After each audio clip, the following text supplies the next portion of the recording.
Hola. Molt bé, benvinguts al quart Congrés d'Emprenedoria. Ja molts de vosaltres heu estat aquí tot el dematí i a tarda, i els que us heu incorporat ara, benvinguts.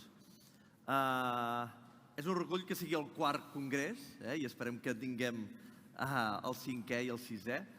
I, com cada any, fem la conferència magistral. Però aquesta vegada el fem una mica diferent. Com veieu, som tres aquí que estem a l'escenari. Evidentment, el protagonista és en Dídac Lee, està clar, i tots voleu sentir el que diu en Dídac Lee. Però ell ens va demanar, per fer-ho més distès, poder fer que anem preguntant coses, no només nosaltres, sinó també vosaltres. I tindrem aquí una persona que en qualsevol moment que voleu aixecar la mà i voleu fer una pregunta a en Dídac Lee, doncs li podeu fer. Nosaltres, evidentment, farem unes quantes preguntes d'introducció, perquè sapigueu i perquè veieu una mica tota la seva trajectòria. I res més. Ell és en Dídac Lee, jo crec que no fa falta presentació, o si fa falta, jo només dir-vos, i ho dic molt sovint això, a mi si em diuen digue'm un emprenedor català, el primer nom que em ve al cap és en Dídac Lee. Fa un munt d'anys que està en el món de l'emprenedoria, ha emprès moltíssims projectes, ara ens ho explicarà, projectes que van bé, projectes que no han anat bé, com tot emprenedor, evidentment. També tenim l'Oriol Brutau, que és el president de la NEC, de Nous Empresaris i Emprenedors de Catalunya, que també conjuntament amb mi farem una mica de l'interrogatori, que no és així. I jo soc en Quim Godaiol, el director del Viver d'Empreses d'Alta Mar. Molt bé. Dídac, tu, primer de tot, ets una persona molt jove. Saps per què ho dic? Perquè ens portem molt pocs dies. Ah, sí? Sí, jo soc del 9 de gener i tu ets del 16 de gener. Sí, però els gens asiàtics ajuden. Ens conservem bé, doncs. Això de jove emprenedor, que a vegades diuen. Nascut a Figueres, de família taiwanesa, si no m'equivoco, i ell va començar amb una empresa una franquícia, de fet, que es deia Intercom G, que jo me'n recordo, perquè jo soc de Girona i vivia molt a prop del carrer Passeig d'Olot, i me'n recordo haver anat allà a comprar un router. Explica'ns una mica aquests inicis d'Intercom Girona. Bé, en primer lloc, moltes gràcies. Gràcies, Oriol, també, per convidar-me a compartir la meva experiència. Mira, jo crec que tot comença amb un per què. Jo, quan era petit, era un nen molt curiós. La meva família va ser la primera família no caucàsica de la província de Girona. Això és molt bèstia. Avui en dia, poder no, però fa 40 i pico anys era anar pel carrer i que tothom em mirés. Ara vaig pel carrer i ningú em mira. És una sensació molt rara. Clar, jo quan era petit, jo em veia diferent als altres. Quan anava pel carrer la gent em senyalava, diu, ostres, mira, com si fos un marciano. I jo tenia com dues passions. Una que no es va complir mai, que era ser jugador del Barça, encara que posteriorment ho vaig solucionar d'una altra forma, i l'altra era la tecnologia. Jo mirava els dibuixos del Mazinger, que segurament us en recordareu. I tant. Els més joves no sabran què coi és, però eren els primers dibuixos animats japonesos que van venir aquí, de robots. A mi el Mazinger em va inspirar a dedicar-me a la tecnologia. Jo veia aquells robots, veia aquells científics com construïen unes màquines que salvaven el món. Jo veia i dic, ostres, jo vull fer això. El futbolista poder no, però això no. I jo, mirant el Mazinger, és com em vaig dedicar a la tecnologia. I el meu per què, el que em motivava, i això és una cosa que jo recomano a tothom que emprèn, tu has de trobar quin és el teu per què. I dona igual quin sigui, però ha de ser quelcom que et ressoni. I el per què no té que veure amb els diners, no té que veure ser el teu jefe, no té que veure amb ser reconegut, vull dir, ha de ser quelcom que ressoni. Doncs jo el meu perquè era, volia ser emprenedor per poder crear productes tecnològics, vendre'ls pel món, però visquent a Figueres, o a la província de Girona, és igual. I això ho tenia claríssim, perquè jo veia que a la nostra província les possibilitats laborals que hi havia llavors eren molt limitades. Avui dia és diferent, però això fa 20 i escaig anys era així. I deia, ostres, no existeix l'empresa en la que jo voldria estar i no tinc ganes d'anar a treballar a Barcelona, no vull anar-me'n a Madrid, molt menys anar-me'n als Estats Units, jo vull quedar-me aquí. Vull dir que prou que m'ha costat aprendre català i integrar-me, només falta que me'n vagi a un altre lloc. I això va ser el meu perquè. Vaig anar a estudiar a la Facultat d'Informàtica a l'UPC, a Barcelona, i allà vaig conèixer un company molt simpàtic, amb qui fèiem totes les campanes que podíem, perquè era tremendament avorrit. Jo, probablement, el problema és que jo em vaig equivocar de carrera. Jo vaig anar a fer enginyeria quan tindria que haver fet ADE, o no sé, però o quelcom semblant. Bé, doncs, jo vaig fer moltes campanes amb el meu company aquest, i un dia em ve i em diu que munta una empresa d'internet i que està buscant franquiciats per la província de Girona. I així, clar, jo tenia 21 anys, no tenia ni idea del món de l'empresa, no tenia un duro, no sabia d'internet, sabia alguna cosa perquè havia vist durant els estius, però clar, ja estava més penjat que un fuet. Els teus pares? Els meus pares emprenyadíssims, clar, els meus pares van venir aquí per poder estudiar, la meva mare és filòloga, doctora en filologia hispànica, el meu pare venia a fer un màster en sociologia i clar, jo li dic que plego i me'n vaig a fer una cosa que no entenen. És com si et ve el teu nano ara i et diu que monta un projecte de blockchain i tu dius, espera't, no? Bueno, espera't, no? No, llavors, clar, d'aquesta manera vaig començar amb una franquícia d'un negoci que existia a Barcelona i jo crec que em va anar molt bé aquest model perquè jo, sense tenir ni idea de res, vaig poder estalviar-me molts de problemes. I el que fèiem era donar serveis d'accés a internet, allotjament de planes web, creació de projectes web, etc. I aquest va ser l'inici. Molt bé. Allà em sembla que vas conèixer una persona, va venir un treballador per allà, que es deia, o es diu, David Martín. Es diu David Martín. I per molts anys espero, sí. Exacte. I que és un dels teus, és soci teu i és el CEO i fundador de Trade-in.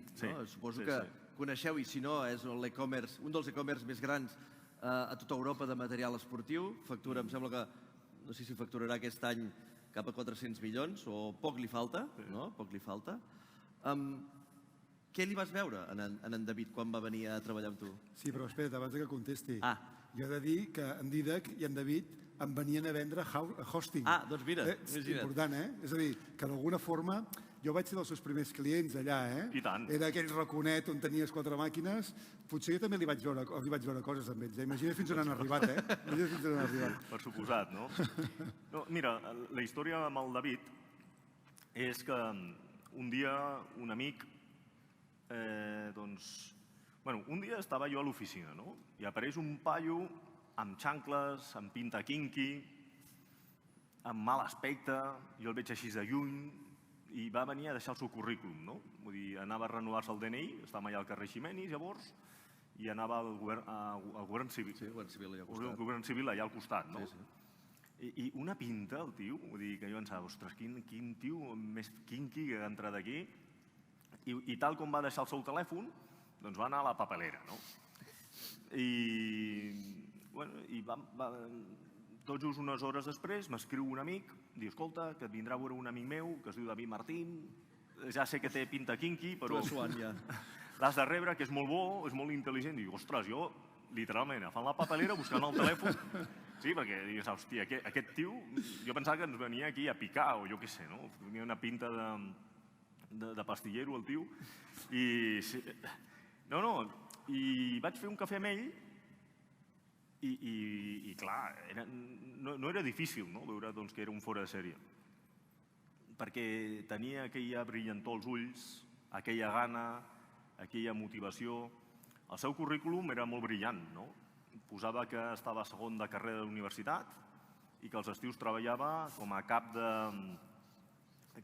terrassa del Mesón del Conde, no? No, però això per mi era important, perquè deia, ostres, tu amb 19 anys ets el cap de terrassa del Mesón del Conde?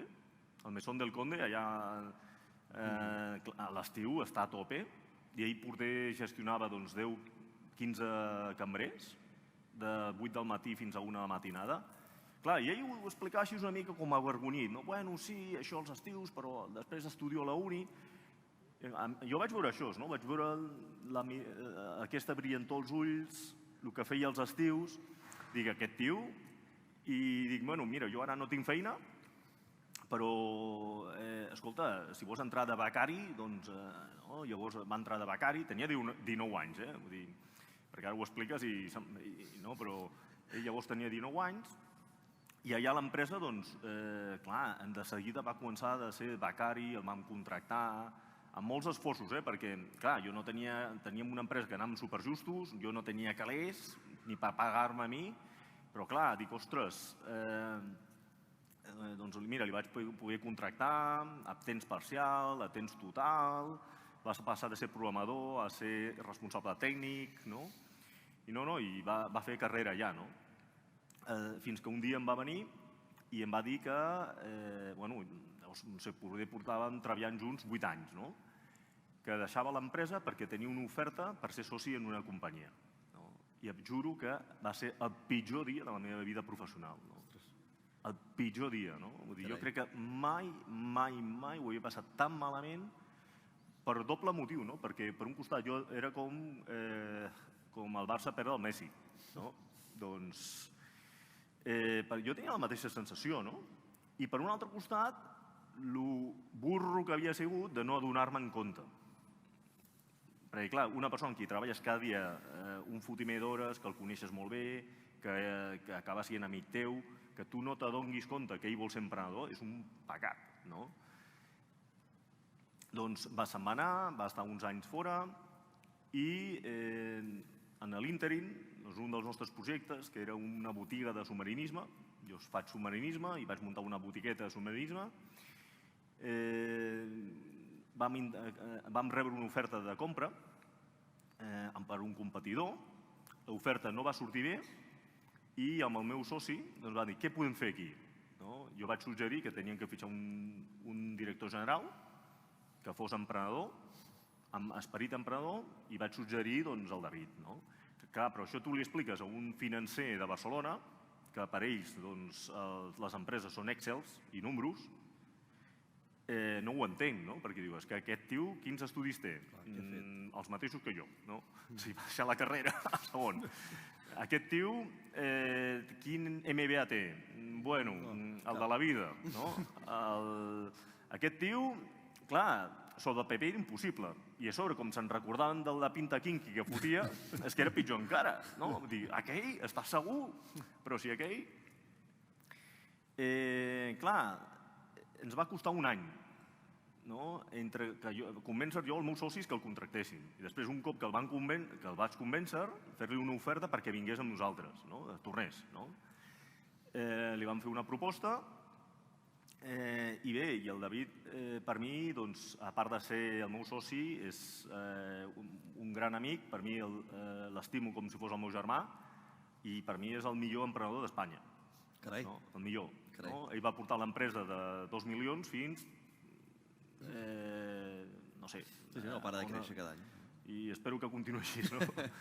No, ell ara mateix és el principal accionista de la companyia, jo sóc el segon, estic encantat de ser-ho, vull dir, i és un tio fantàstic, no?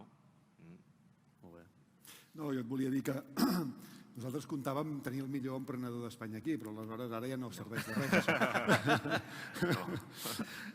Ell ens diria al revés, Ell ens diria, no, ell...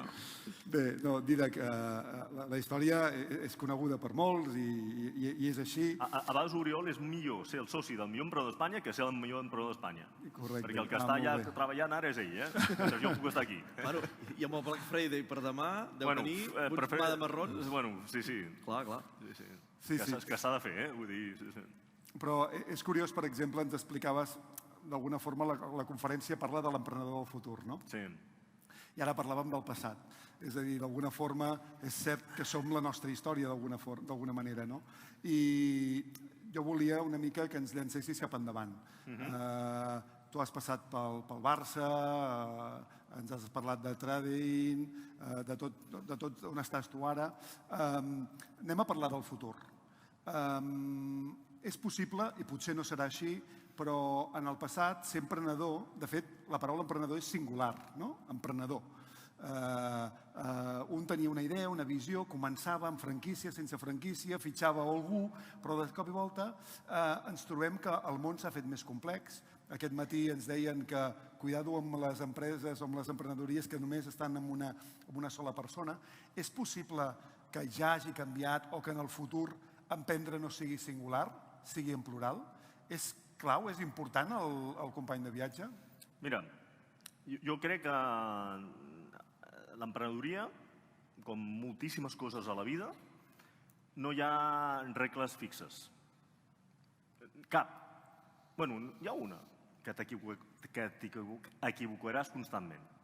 I contra més innovador sigui el projecte, més t'equivocaràs, no? Clar, mira, jo conec casos d'emprenedors solitaris. Sí. Emprenedors solitaris que han tingut molt d'èxit. Jo hem conegut casos d'equips emprenedors que són extraordinaris, no? Jo crec que depèn molt de què és el que vols emprendre, en quin estadi, amb quines característiques. És a dir, et poso un exemple, l'Elon Musk. Ell va cofundar PayPal amb un equip de gent, brillant, no? I eren un grup. Quan van vendre PayPal, ell tenia 200 milions al butxaca i es podia permetre emprendre sol perquè tenia els calés per fitxar a lo millor que hi havia al Silicon Valley. I així es va fundar Tesla, SpaceX, etc. Jo crec que no hi ha regles fixes amb això. Hi ha una dita, Masai, que diu que si vols anar ràpid has d'anar sol, si vols anar lluny has d'anar acompanyat. Jo crec que si vols arribar ràpid i lluny has d'anar acompanyat per gent que pot anar sola. Jo, en el meu cas, clar, jo he fundat moltes companyies, crec que en total han sigut 13 o 14, i tinc la gran sort que en totes estic molt ben acompanyat. Tots els meus socis són molt millors que jo, en cada una de les companyies. Jo vaig fundar la companyia, o vaig cofundar-la, vaig estar en una fase inicial, vaig fer una sèrie d'hites, però qui porta el dia a dia d'aquestes companyies, i en el cas del David, en el cas és ell el responsable de fer-ho créixer. Vull dir, però això és el meu cas. Això depèn de qui li expliques, poder, no sé, prefereix un altre model. Clar, però aleshores, d'alguna forma, per anar centrant, no? És a dir, ens trobem amb que abordem un futur, jo crec que cada època ha tingut futurs incerts, no? Però ara ho tenim en boca, no? El futur és incert, la tecnologia és molt disruptiva, blockchain que abans parlàveu, però també, i què passarà amb la qüestió energètica, l'economia circular, la sostenibilitat, el planeta s'enfonsa? D'alguna forma, també, què ha d'acompanyar l'emprenedor per poder emprendre? Perquè és com difícil veure amb què emprenc i si tindrà sentit demà, tan sols demà o demà passat. Ja no dic a 10, 15 anys vista. Mira, jo crec que hi ha com dos tipus de negocis. Tens negocis que tenen models de negoci validats i tens models de negoci que no estan validats. Si jo volgués muntar un hotel, un restaurant, són models de negoci validats. I pots fer un business plan, i pots fer unes previsions, pots fer un estudi de mercat, perquè saps quin és el mercat, saps com arribar al mercat, saps qui és el teu client. Però si jo demà vull muntar un hotel a Mart i que ningú ha anat a Mart, doncs no hi ha business plan que serveixi. És per això que jo crec, Oriol, que quan parlem d'emprendre, i moltes vegades s'associa a l'emprendiment tecnològic, hi ha moltes maneres d'emprendre. I no sempre han de ser projectes d'altíssima innovació que no entén ningú. Per mi hi ha dos factors claus. La primera és que jo mai emprenc una cosa que quan ho expliqui a la meva mare no entengui el que estic fent. Que no ho entengui. Correcte. Si la meva mare no ho entén, i és la meva mare, probablement no ho entendrà ningú. D'acord. La segona cosa és que jo mai emprenc res sense tenir clar quina és la necessitat del mercat i quin és el client.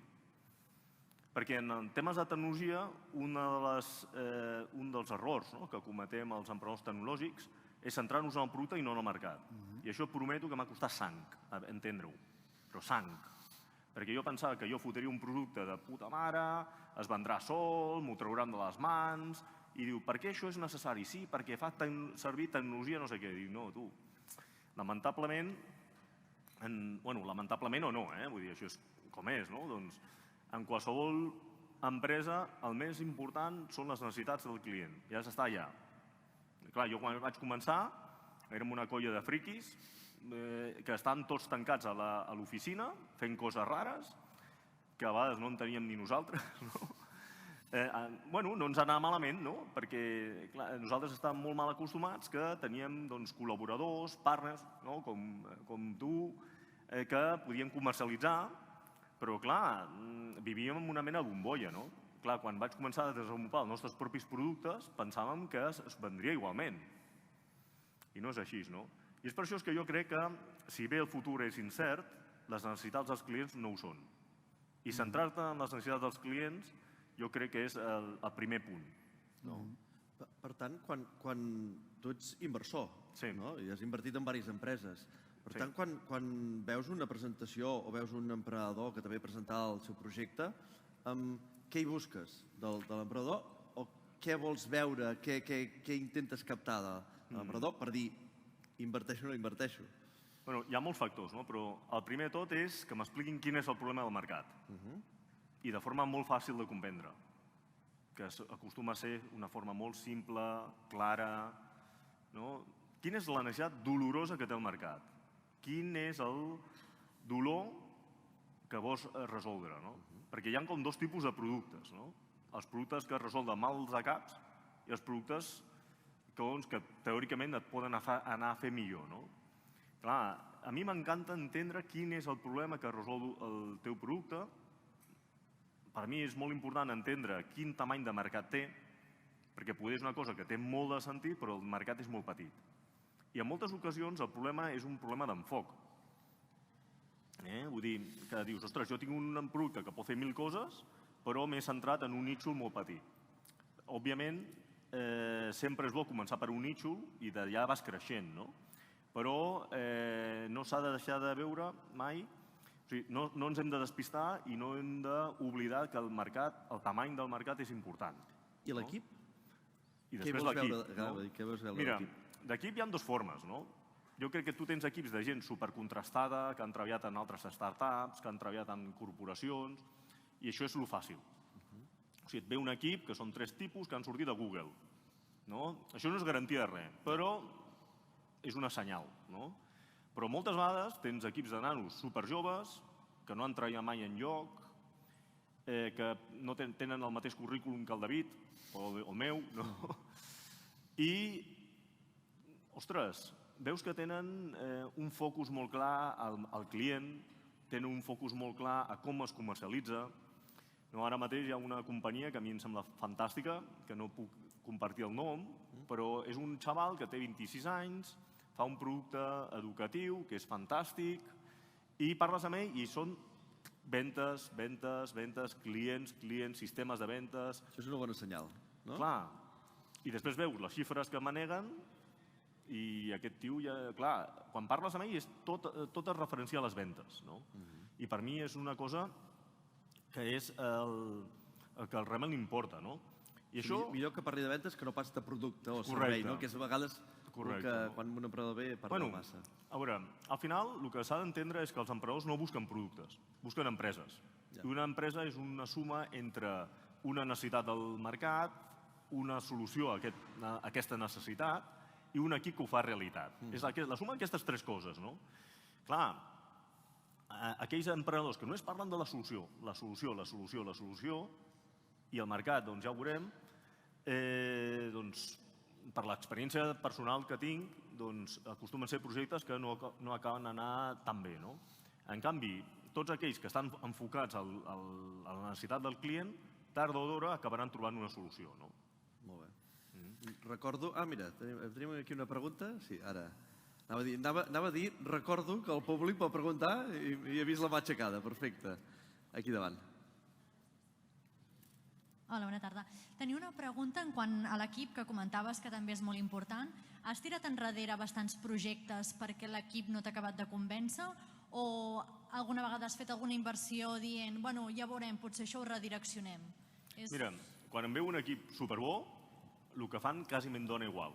I honestament, en moltes ocasions és que ni sabia el que fotien. No.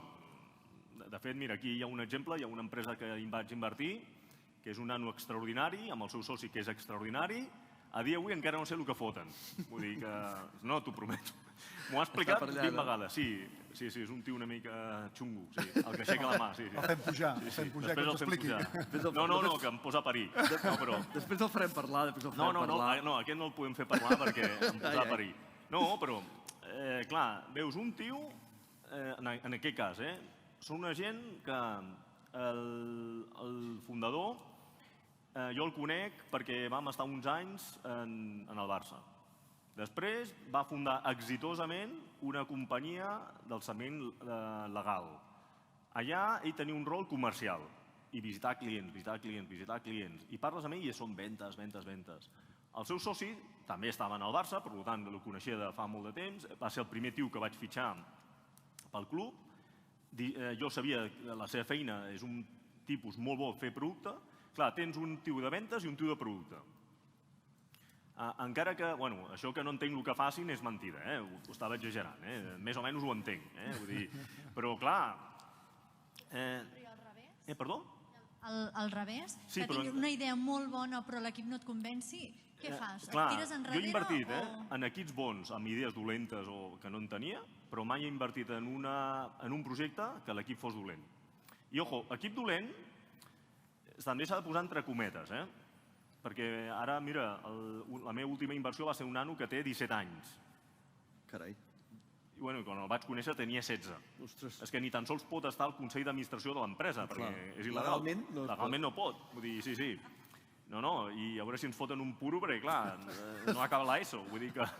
No, és... Aquest tio d'equip res, no té equip, era ell. Doncs el vaig veure supertrempat, superespavilat. Parla com si fos un adult. Jo quan parlo amb ell és que se'm oblida que té 17 anys acabats de fer, no? Tu necessites un cofundador que pentini canes, perquè tu ets un criu, vull dir, tens molta empenta i tal, però clar, ets un nen, no? A veure com respon. I em torna i diu, escolta, ja tinc cofundador, que és aquest, que té 50 anys, que l'he convençut. Diu, bueno, molt bé. Diu, bueno, molt bé, veig el teu accionariat i hi ha un que té un 40%, diu, com és això? I no ets ni tu ni el teu cofundador. És que era el meu tio que va tenir la idea. Dic, això no... Bueno, escolta, no dic que el fotis fora, però, home, estàs descompensat, no? Perquè al final el teu tio no és el que treballa aquí. Això ho has d'arreglar. Em truca setmanes després, diu, escolta, ja ho he arreglat i el meu tio no s'emprenya tant amb mi, ho ha entès? Diu, bueno, molt bé, no? L'ha convençut? Capacitat de convèncer? Bé, no? Escolta, això que m'estàs dient, ho has validat amb clients? Diu, bueno, jo crec que sí. Dic, no, tu cada dia has de visitar 50 clients. Em truca 3 setmanes després. Ja els he fet. No invertiries un tio així? Home, i tant. És el Gavi de l'emprenedoria, no? Quasi. Sense el quasi, no? Vull dir que... No, és una mica això, no? Perquè I això que ell, quan em va venir a veure, no tenia aquí... Ell, per suposar que no tenia currículum, perquè mira, el David havia treballat un restaurant, però és que aquest ni això. Vull dir que, clar, perquè és que no devia ser ni legal que treballés, no?, aquest noi. Però, clar, tu veies que tenia aquesta empenta, aquesta força, no? I cada cosa que jo li posava, cada repte, i eren reptes complicats, perquè buscar un cofundador, convèncer-lo, o sigui, ve un nano de 16 anys i dius que vol ser el meu cofundador, i dic, si jo puc ser el teu pare, més que el teu cofundador. Vull dir, ajustar el pes accionarial del seu tiet, que diu, hosti, i anar a veure cada dia 50 clients, hosti, Déu-n'hi-do, no? Però així és com avaluo jo, doncs, algú que és bo, no? L'Alba et preguntava per l'equip i has posat aquest exemple d'un nano de 16 anys, no? Sí. És a dir, un té la sensació de que avui, per exemple, que hem celebrat els premis de l'emprenedoria industrial, que tota l'emprenedoria és digital. Allò que diuen, serà digital o no serà, no? I no sé per què ho he dit en castellà, però deu ser per això de la immersió aquesta que ens demanen. I aleshores, d'alguna forma, com veus aquest panorama? És a dir, hem d'abandonar els que no estem en l'emprenedoria digital? Té sentit que emprenguem en productes com algunes de les empreses que han participat en aquests premis que hem donat d'avui? És a dir, tenen sentit els béns industrials? Només existeix en el món futur l'emprenedoria tecnològica o, en tot cas, digital? Són els natius digitals els que tenen la paella pel mànec? Mira, jo crec que jo quan vaig començar, fa 20 i pico anys, es parlava del sector tecnològic. Jo crec que en qüestió d'anys no existirà el sector tecnològic. Tots els sectors tindran tecnologia. I si fa uns anys només la gent digital eren com els propietaris, entre cometes, de la tecnologia, és que avui en dia tothom té tecnologia. La manera en què et relaciones amb els teus clients, per xarxes socials, per internet, per videoconferència, la manera en què et relaciones amb els teus proveïdors, la manera que fas el màrqueting, a través de vídeos, continguts, etc. Vull dir, jo crec que moltes vegades es malentén això. Jo crec que totes les indústries es digitalitzaran, però no vol dir que totes les indústries siguin digitals. Vull dir, l'altre dia veia un projecte impressionant del món agrari, com el món agrari està adoptant noves tecnologies per millorar els processos, per ser més eficients, per vendre directament a clients, i això és fabulós. Jo crec que qualsevol indústria és susceptible a ser digitalitzada, Ho serà. i probablement ho serà. El que són els serveis és més complicat perquè és més de proximitat, però clar, quan una indústria es pot digitalitzar, automàticament el mercat es multiplica. Automàticament les possibilitats de contractar gent es multipliquen. Les possibilitats de fer màrqueting es multipliquen. Al final, a veure, el cas de trading, clar, jo moltes vegades no sé si és una empresa, una botiga d'esports que s'ha digitalitzat, una botiga d'esports que va néixer digitalitzada, o una empresa de logística que té una nau. Vull dir, no sé exactament, i realment no importa, però el que està clar és que una botiga d'esports, si ha de ser global i vendre en tot el món, ho ha de fer per internet. Molt bé. Molt bé. Aquí tenim diversos emprenedors, de fet n'hi ha hagut diversos que han fet un pitch abans i així.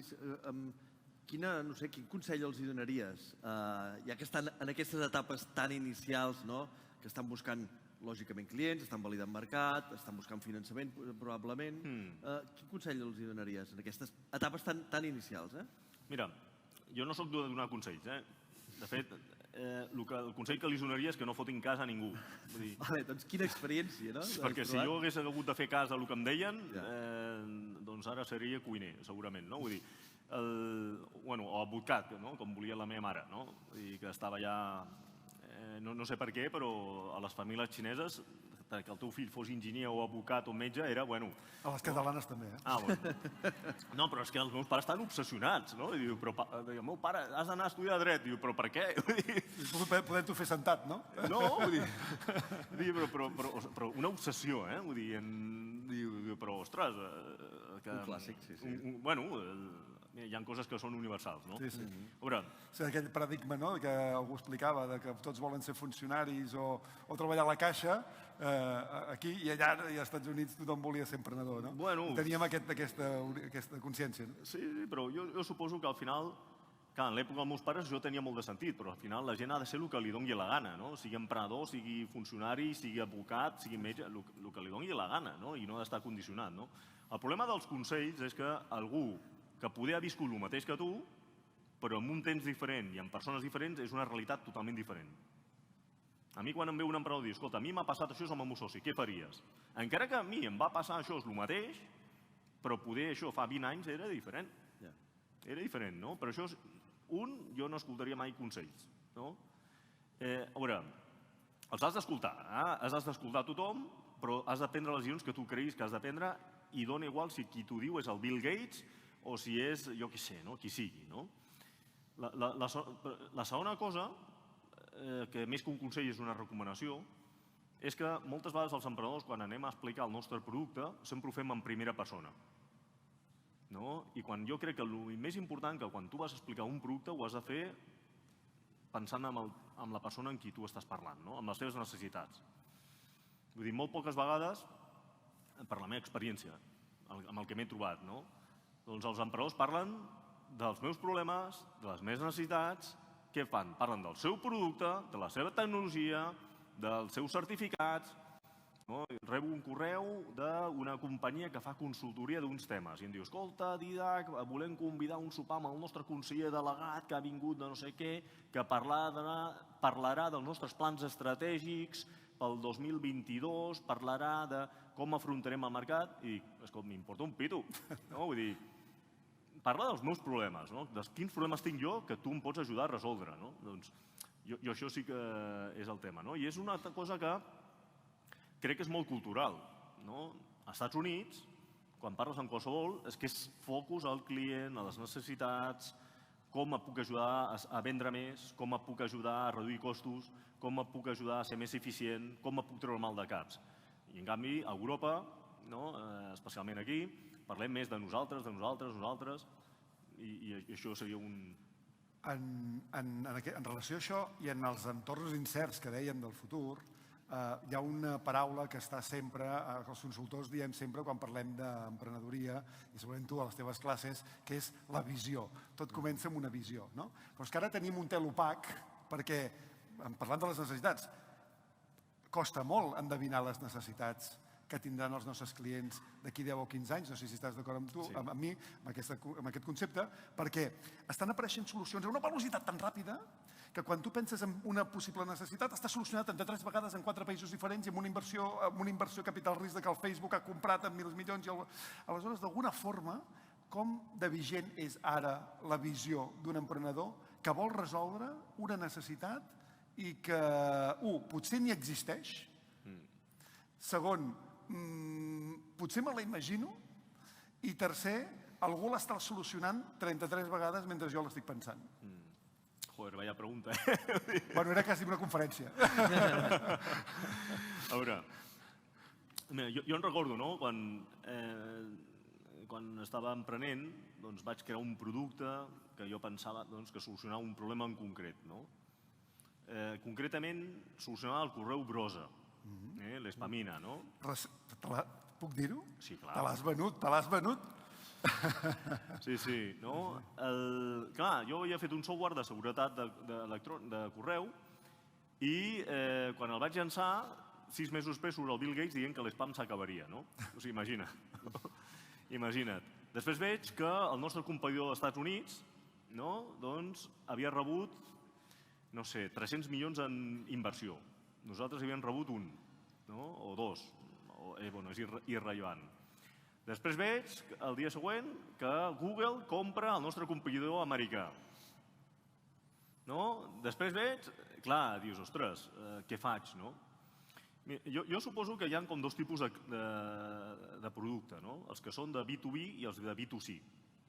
És a dir, B2B és que tu vas a vendre a empreses i B2C que vens a consumidor.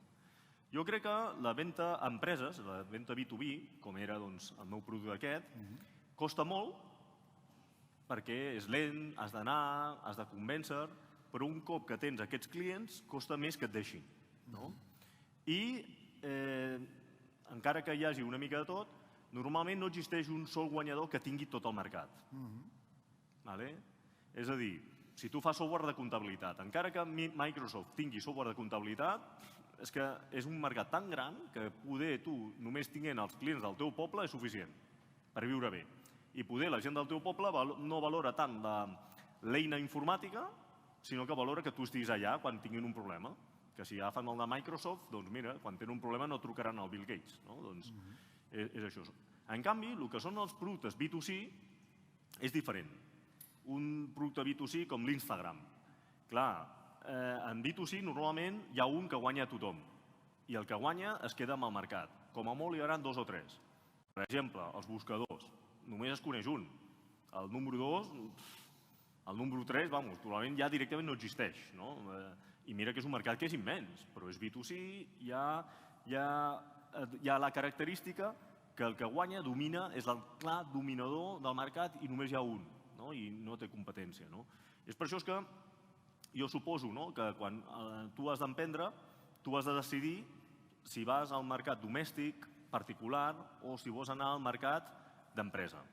Si tu vas a un mercat d'empresa, et pot costar més, però l'avantatge que té és que si tu arribes a fer una cartera a 500 clients, difícilment, encara que et vingui demà passat un competidor dels Estats Units amb més diners, és difícil que et treguin del mig. Perquè en el B2B es valora molt el que són el servei, la propenia.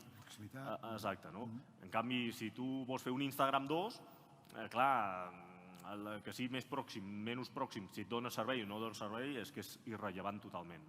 Sí que és cert per això que la proximitat, quan fas un B2B i els teus clients estan a l'altra punta del món, aquí també l'has de gestionar i de dissenyar, perquè no és el teu poble, sinó que és he venut una màquina, estic a Girona fent-la i la venc a Austràlia. No, però mira, nosaltres quan vam fer l'Espamina estàvem a Girona i si volíem vendre a clients de Granollers, què feia? Trucava a l'empresa referent de Granollers, que era una que es deia Arquediem. No sé si et sona. I tant que em sona. Ja l'he vist abans, no l'havia reconegut. Doncs és una mica això. Jo crec que el B2B és més defensible en aquest sentit, però també és veritat que escala més lent. Però dit això, com tornava abans, no hi ha regles fixes i això és només la meva opinió. Jo volia parlar d'ecosistemes d'emprenedors, perquè tu has estat, vas sovint a Silicon Valley, que és el gran paradigma de l'ecosistema emprenedor, tot i que n'hi ha d'altres, a Israel, etc. Com veus l'ecosistema en referència a altres... Potser Barcelona ho és. Ara aquí vaig, no? Com veus l'ecosistema català? Ja no dic Barcelona, perquè si no centralitzem massa i aquí som de fora Barcelona. Correcte.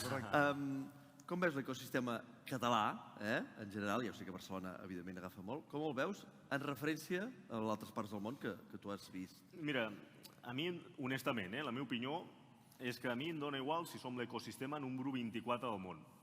Però tinc claríssim que aquí es viu molt millor que el Silicon Valley, es viu molt millor que Israel i per suposat que es viu millor que a Pequín. Jo crec que moltes vegades això està sobrevalorat. Vull dir, de què et serveix ser l'ecosistema líder del món? Atracció de talent, no? Tens allà... Jo crec que és més fàcil atraure el talent... A dinar amb els mateixos que fan el que fas tu. Sí, és possible, però al final, a veure, és veritat que hi ha negocis que poder has d'estar allà per nassos perquè si vols ser el líder del món. Però per la resta del 98% de les companyies, que no necessiten ser la millor del món per poder viure bé, és que poder no és tan rellevant, O sigui, aquesta és una reflexió, que sobrevalora molt, està molt sobrevalorat, els rànquings, Clar, de fet, tu vas al Silicon Valley i el Silicon Valley en si no existeix.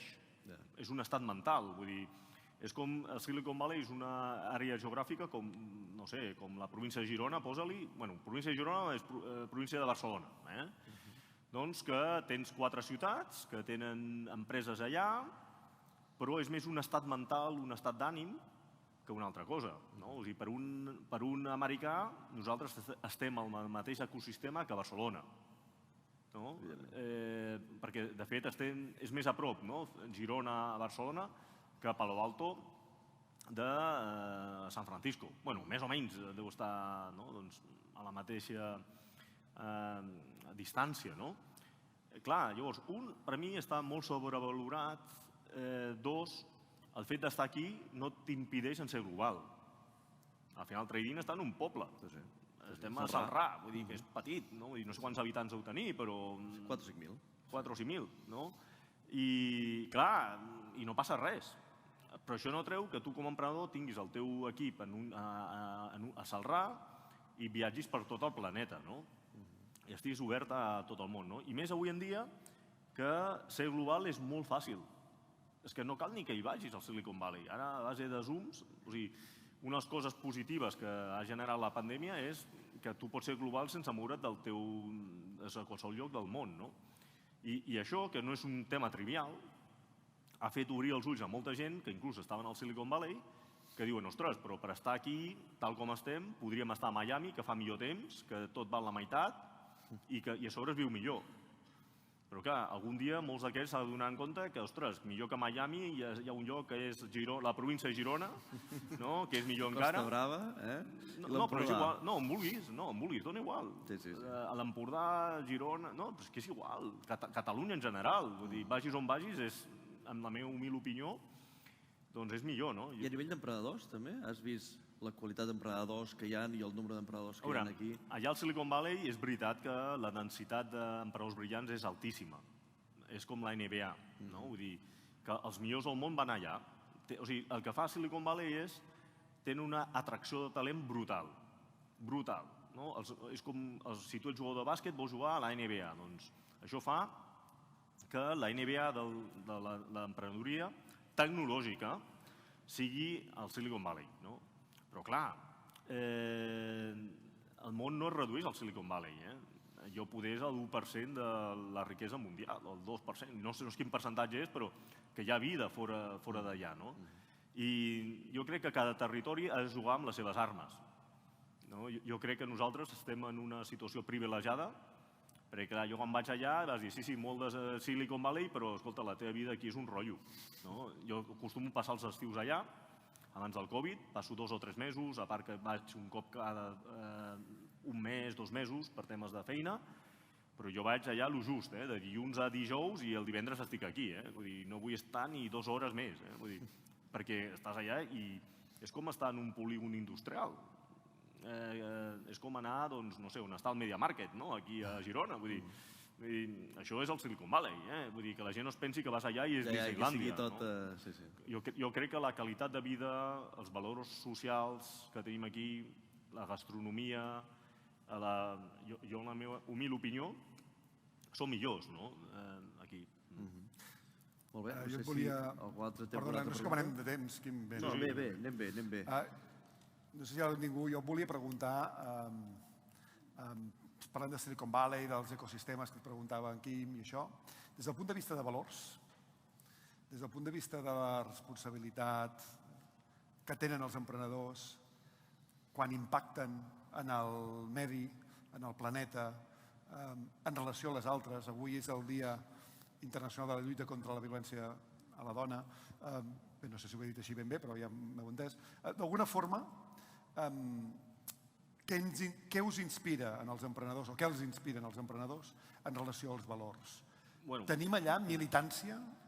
Tenim allà inversió a llarg termini en el planeta i en les responsabilitats en relació als altres? Jo no puc parlar en nom dels emprenedors, no puc parlar en nom meu. Mira, jo tinc la visió, Oriol, que dins de les meves possibilitats la millor manera que tinc de canviar el món és a través de crear empresa i ajudar altres emprenedors a que creïn la seva empresa. Un emprenedor pot canviar el seu micromón.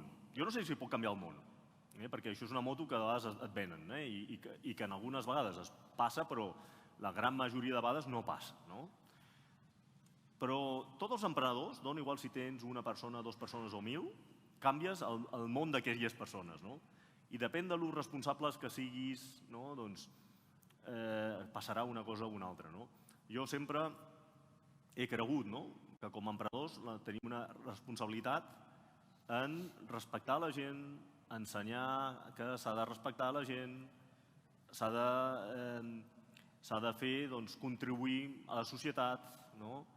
I això ho podem fer des de les nostres àrees, no?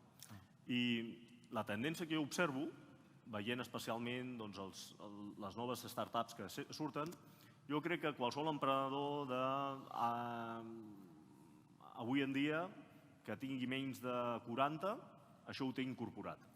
O sigui, jo recordo quan jo vaig començar, jo explicava, no? Doncs crearem una empresa on tindrem un clima collonut, respectarem a la gent, intentarem fer un projecte a llarg plaç, etcètera, no? I ara mateix, mira, del meu equip, jo crec que hi ha unes 30 que porten a mi més de 18 anys.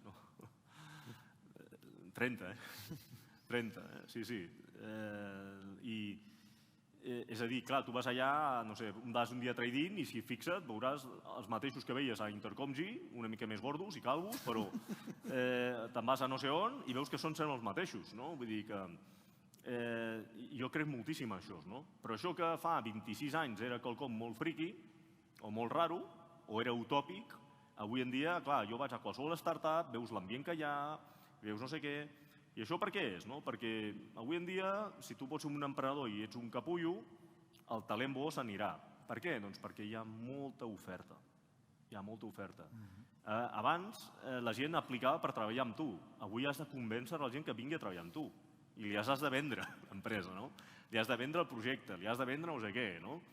Clar, jo aquest matí a les 9 m'he enterat que es quedava lliure una persona i a les 12 ja tenia una oferta i aquesta tarda quasi firmàvem el contracte, no?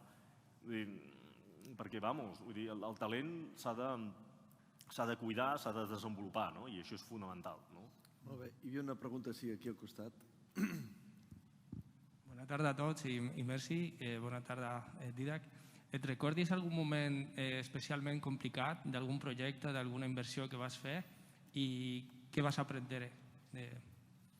Mira, jo he tingut com dues vides professionals, no? Una com a emprenedor i una com a inversor. Com a inversor, per molt malament que vagis les coses, mira, inverteixes en una persona que no dorm. Quan tu ets l'emprenedor, tu ets la persona que no dorm, no? Vull dir, clar, jo sempre ho explico a casa, dic, mira, escolta, he invertit en aquesta companyia i no ha anat bé. Bueno, mala sort, no? Vull dir, en algunes guanyaràs, altres perdràs i la vida és així, no? Però clar, quan tu ets l'emprenedor és una altra cosa, no? I és més fotut, no? I si recordo algun moment, doncs mira, durant els meus primers 10 anys, jo crec que cada dia, o sigui, són 3.500 dies, doncs recordo 3.500 moments xungos que no podia pagar nòmines, que no aconseguia tancar les ventes, que et trucava algú cabrejat perquè el servidor s'havia caigut, de Granollers, vull dir, que tenies un problema laboral perquè algú de l'equip s'havia fet mal, perquè algú causava baixa.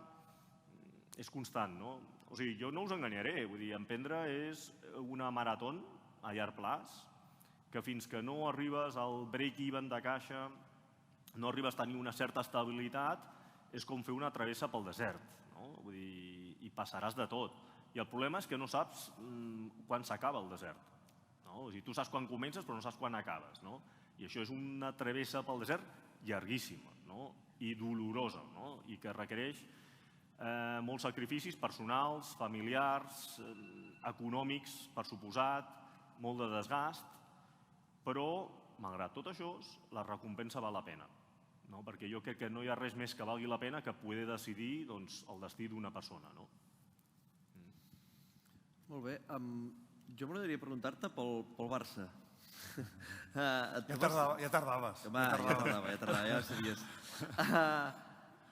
Crec que vas estar 10 anys, no? 11 anys. 11 anys a la Junta del Barça. I els últims anys, els últims 3 o 4 anys, eres l'encarregat de tota la digitalització del Barça. Bueno, jo ho he sigut sempre. Ho he sigut sempre, sí. Perfecte. I, clar, l'encàrrec de digitalització amb tot el món que ha vingut, que ha estat un gran èxit, com ho vas fer? I com vas convèncer a una gent per digitalitzar tot aquest món? Mira, avui en dia és obvi. perquè tot és digital. Mires les línies d'ingressos del Barça i tots estan afectades per la digitalització. Quan vaig entrar fa uns anys, el meu somni de petit era ser directiu del Barça. Quan vaig veure que no podia ser jugador, el meu somni era ser directiu. Doncs vaig conèixer el Sandro Rossell, em vaig dir, escolta, que a mi m'agradaria ser directiu, però ell tenia el seu equip muntat. I em va dir que col·laborés amb l'equip de campanya. Perdona, li devies dir, jo sé com digitalitzar el Barça en la teva junta. No, perquè no ho has entès. Jo vaig dir, mira, escolta, jo puc ajudar que el Barça tingui una marca realment global. Dic, home, però el Barça ja té una marca global. Sí, però no està tangibilitzat. Diguem que som globals perquè tothom ens coneix, però quina interacció tens amb el teu fan global? Zero. Llavors, jo vaig dir, mira, jo t'ajudaré en dues coses. Podem fer que això sigui global, de veritat, i ho podem obrir al mercat xinès, que és un mercat en explotació, perquè el futbol allà encara no ha començat i quan comenci serà la bomba. Clar, al principi jo estava allà col·laborant, vam fer la campanya, va anar molt bé, em va ajudar molt el tio, el David, que està allà, que sempre ho recordaré molt de carinyo, aquells dies, i vaig complir el meu somni de ser directiu del Barça. Doncs les possibilitats que jo tenia de ser directiu del Barça, que un tio de 36 anys, el més jove de la història, almenys que hagi avalat, de Figueres, que els seus pares tinguessin un restaurant xinès, era una entre 3 milions, perquè normalment les juntes són de gent... Directius, grans... No, que porten allà molts anys, que tenen la seva gent de confiança. Clar, jo era un outsider, i és normal, perquè, a veure, tu vols ser president d'una cosa així, es rodeges de la gent de confiança, i veus un tio raro que ve de Figueres, i aquest qui és, que parla de quelcom que no entens. Doncs jo a la primera junta jo vaig dir, mira, podem tenir una gran oportunitat de digitalitzar el club, convertir-lo en global, i una mica aquí el consell que donava abans. Jo no vaig dir que digitalitzarem el club, diguem, globalitzarem el club, guanyarem més sponsors, podem generar més diners, vendrem més samarretes, podrem fer més anuncis, i com ho farem? A través de la tecnologia. Però en fons dona igual si és la tecnologia, si és internet, si és, jo què sé, un tio allà pedalejant. Però clar, jo venia, quin és el tema? Jo honestament crec que no m'han d'entendre res, perquè fa uns anys l'iPhone té 13 anys, o sigui que era el segon any de l'smartphone. No sé, la penetració de l'smartphone era del 20%, poder, 10-20%. No era el mateix que avui, no? I, bueno, doncs el president em va donar un pressupost de 70.000 euros per fer el projecte web, vaig poder contractar el soci del David, d'aquell David, no del David Martín, i junts van construir el departament digital del Barça. Van rebre moltes hòsties, el nano aquest que vaig fitxar, que es diu Lluís, venia d'Endemol, de Jazz Music Endemol, ell portava les webs del Gran Hermano, de tal. Clar, quan vaig explicar al club vas dir, fitxem un tio del Gran Hermano, però tu t'has tornat boig? I sí, perquè el món de l'esport es convertirà en el món de l'entreteniment. Doncs això és intentar avançar-me una mica el temps, però no m'avançava 10 anys, perquè era un tema evident, i que poder aquí no era evident, però als Estats Units ja era així. Llavors jo dic, ostres, jo no puc fitxar el director digital de l'Espanyol perquè ni tan sols tenien plana web, o poder tenien una però molt petita, o tampoc puc fitxar el del Real Madrid perquè allà, bueno, doncs encara no en tenien això. Com podem fer una cosa que no ha fet ningú de la nostra indústria, no? Doncs jo vaig buscar algú que venia del món de l'entreteniment i era el millor tio del món de l'entreteniment, que ell gestionava, de les 10 webs amb més tràfic d'Espanya, doncs ell tenia 4. El vaig portar, van construir la web, vam crear molts idiomes, van començar a treballar totes les xarxes socials, els continguts, tot orientat al fan digital, amb una visió clarament, al món de l'entreteniment, clarament orientat a buscar fans en tot el món i l'últim estadi, com podem monetitzar aquests fans. Perquè jo anava al president i dic, escolta, que tenim uns quants milions de fans, tenim més que el Madrid, i el tio està molt content, no? Però bueno, això ho podia dir un cop, 2 cops, però clar, la tercera no puc dir, és que tenim més fans que el Madrid, perquè com convertim això en calés, no? Doncs La forma de convertir un calés és, en la meva última etapa en el club, vam crear una productora de continguts audiovisuals per produir continguts per internet. Això era quelcom que el dia que ho vaig explicar m'han dit, bueno, farem col·labrons, però això no és el nostre core business. Això no és el nostre focus, no és el nostre core business. Diu, ja, però els continguts de futbol els tenim venuts, els drets de televisió no els tenim. Doncs llavors haurem de fer documentals de, jo què sé, de com el Messi cuina una truita, tu. I poder això algú ens ho comprarà. O podem fer sèries de dibuixos animats, sèries de ficció, pel·lícules, documentals, no sé què. Aquesta unitat, que és Barça Studios, es dedica a la creació d'aquest tipus de continguts. La valoració de mercat d'aquesta unitat és a prop d'uns 200 milions. Això és un actiu que algú ha posat un preu, 200-300 milions en aquesta forquilla. I quelcom que fa 2 o 3 anys es veia com una cosa rara, avui en dia es veu superestratègica i tots els clubs estan copiant-nos el model. Doncs això és una mica, no? Déu-n'hi-do, un gran èxit, i tant. Molt bé, ens estem apropant al acabament. No sé si algú té alguna pregunta al públic. No? S'animen? Va, David, pregunta alguna cosa. Ah, sí, veritat que volíem preguntar. Sí, Sí, si li pots passar el micro amb ell. A mi m'agradaria saber com és en Didac Lee. Bueno, depèn del que digui el talleu. Jo sabia que m'arribaria, i de fet abans fèiem conya. Primer, felicitar-vos per la iniciativa, que sapigueu que sóc veí ara d'aquí a Sant Antoni, amb la qual cosa molt content i molt orgullós. En Didac és un tio, jo he de dir que quan a mi em va vindre a buscar, jo estava a Girona i tenia el meu primer negoci, que era Facebook, estem parlant del 2010, per empreses, no? I deien, què és això del Facebook? Venem-ho a empreses, i ells em van dir, escolta'm, vols vindre al Barça a portar negoci digital? El que passa és que no existia el negoci digital al Barça en aquell moment, perquè el que existia era un departament de comunicació. I el Didac va tindre els nassos de dir, aquest xaval, que tenia jo 20 anys, en sap més que els que hi ha ara, provem-ho, no? I vam passar d'un departament de comunicació a un departament de negoci que venia al màrqueting, no?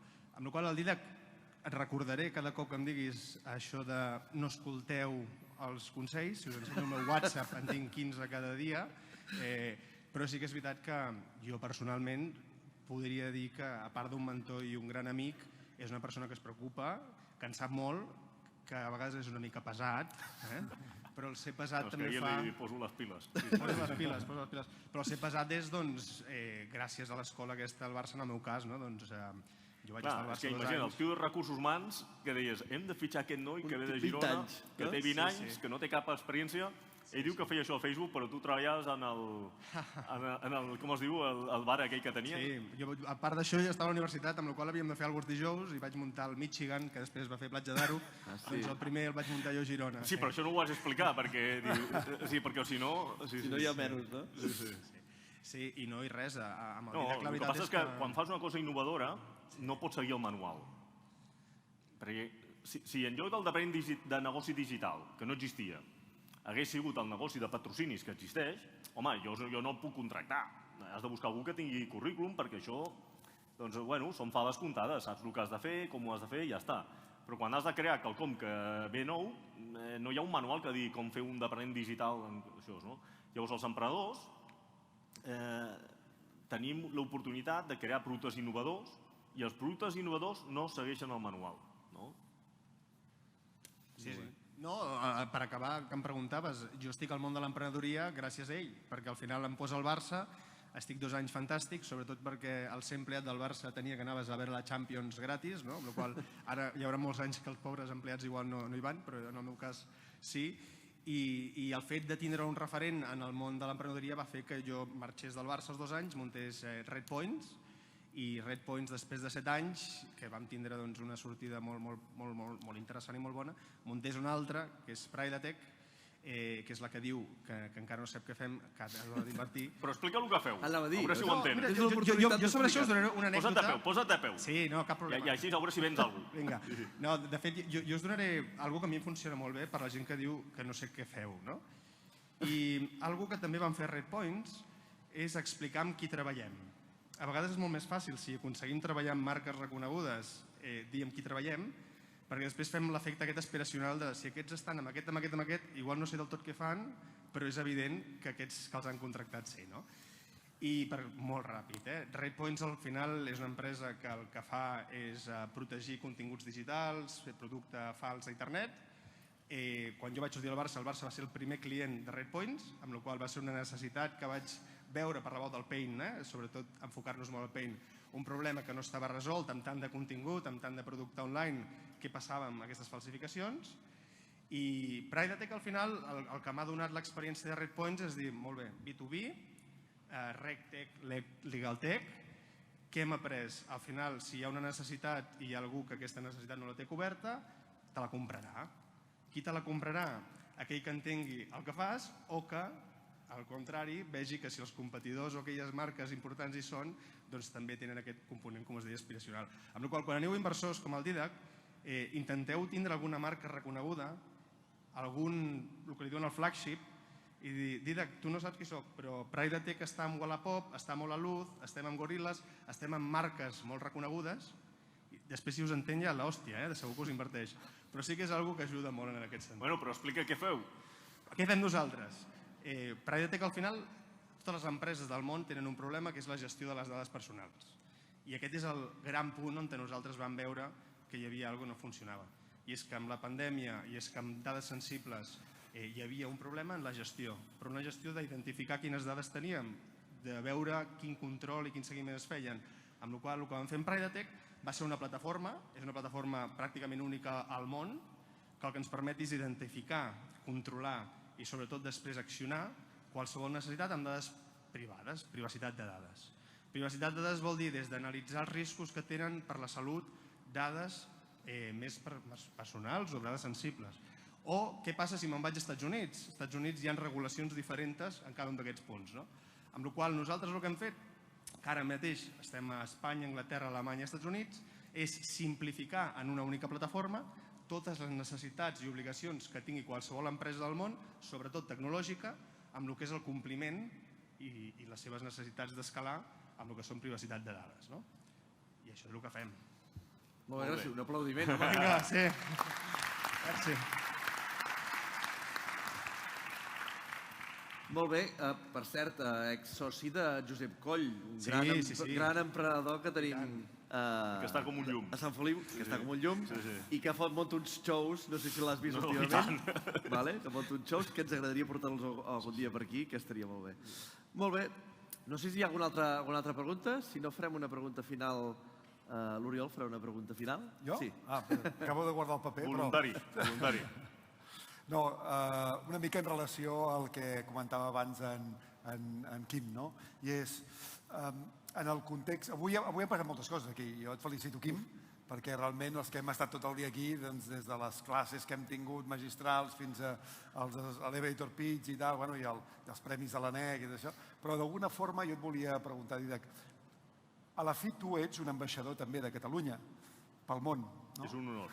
Vale, doncs explica'ns, què hem d'explicar, què expliqueu als ambaixadors, com és vist Catalunya al món, quina relació dual existeix Catalunya, i per suposat, dono per suposat l'emprenedoria, la indústria, etc., a ulls del món. Mira, jo el que explico és que en una nova realitat que la ubicació on treballes no és quelcom crític, doncs jo visc en el millor lloc del planeta. Això és el que explico sempre. I quan algú em diu, clar, perquè tu ets d'allà, doncs jo ho justifico. Per què estic en el millor lloc del planeta? Perquè, malgrat tot, tenim un clima més o menys bo, encara que avui no ens acompanya, perquè tenim mar... Però és necessari? Sí, per suposat, no? Especialment per anar amb moto al cap de setmana, perquè ha d'haver fang, no? No, perquè estem a prop del mar, de la muntanya, estem en un lloc enmig d'Estats Units i Àsia, i etcètera. Jo sempre a tothom que veig al Silicon Valley li dic exactament el mateix. Una anècdota és que un dels fundadors, el exdirector general d'Alibaba, doncs me'l vaig trobar en una festa al Silicon Valley. Ell em deia que volia comprar-se una casa allà. I jo dic, mira, una casa allà valia, no sé, 30 milions. A ell li dona igual perquè té molts calés. Però dic, mira, probablement per 3 et compres un castell a l'Empordà. Bueno, uns dies, i li explico, l'Empordà és així, és aixàs, no té tant de màrqueting com la Toscana, però per mi és millor, o com a mínim és igual, perquè geològicament és el mateix, no? Bueno, i un dia em truca, no? I diu, escolta, Didac, que estic a la Bisbal i m'he comprat una masia. Tenies raó, no? El que va ser el pobre no fa 2 anys que no pot venir, no? Però és una mica això, no? Nosaltres tenim una fortuna, som molt afortunats de viure en un lloc. Hi ha coses que canviaran, no? La llei canviarà algun dia, vindrà gent d'aquí, gent d'allà, però la ubicació que tenim aquí, a Catalunya, és única en el món. Però això vols dir que això és un incentiu per emprendre? És a dir, faig el link, faig el matching, És a dir, ok, collonut, i de fet tenim una indústria del turisme, del relax, tot això, però i des del punt de vista de l'emprenedoria, com se'ns veu com a emprenedors? Som capaços d'impactar en el món? Fem projectes rellevants? Fem projectes que tenen visibilitat? Parlaves del màrqueting, per exemple, a la Toscana. Quan viatges, tu saps que l'oli sempre és italià. Com pot ser? Perquè han fet un màrqueting millor. El cava, el xampany, sempre és francès. Com pot ser? El Frankfurt sempre és... Però ningú mai parla de la coca de recapte. Però més enllà d'això, la tecnologia, el fet emprenedor, com se'ns veu? Mira, jo crec que les ubicacions que aniran a menys. Perquè un pot viure a Figueres, invertir en empreses dels Estats Units, treballar, col·laborar amb empreses de la Xina, tenir la fàbrica, doncs, jo què sé, on sigui, i continuar visquent a Figueres, no? I viatjant per... Bueno, qui diu Figueres diu qualsevol lloc, no? És per això que la visió de com veus un territori com un motor econòmic, cada vegada jo crec que té menys sentit en un lloc ubicu, no? Cada vegada tindrà menys sentit parlar de països, tindrà més sentit parlar de ciutats, de regions. Cada vegada tindrà més sentit que les empreses siguin xarxes empresarials més que una empresa. Abans veies una empresa com un lloc físic que està en una ubicació, que tothom va allà en un horari. Aquest concepte cada vegada està diluint-se. Clar que hi ha indústries diferents, perquè aquí tinc una fàbrica industrial, clar, aquest cuento, i escolta, molt bé, però escolta, això està aquí i estarà aquí molts anys. I és per això que amb aquesta nova realitat jo crec que nosaltres tenim un avantatge competitiu que no té ningú. I el que hauríem de fer és intentar atraure tot el talent que vingui a viure aquí. De fet, jo a molts amics que estan allà els dic que vinguin aquí. Quan venen aquí, ells pensen en Barcelona. Dic, no, el lloc bo no és Barcelona, el lloc bo és la província de Girona.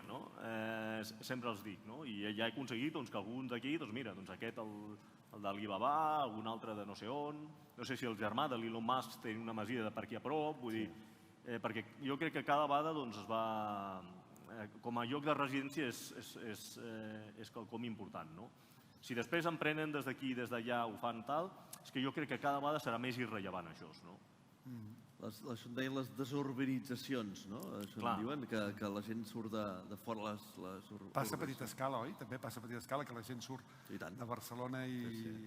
Molt bé, doncs, escolteu-me, moltes gràcies per venir, sobretot avui, amb aquest temps que sento que està fent, que encara està ploguent, que no ha parat en tot el dia, Déu-n'hi-do. I donem un fort aplaudiment a en Didac Lee, sisplau.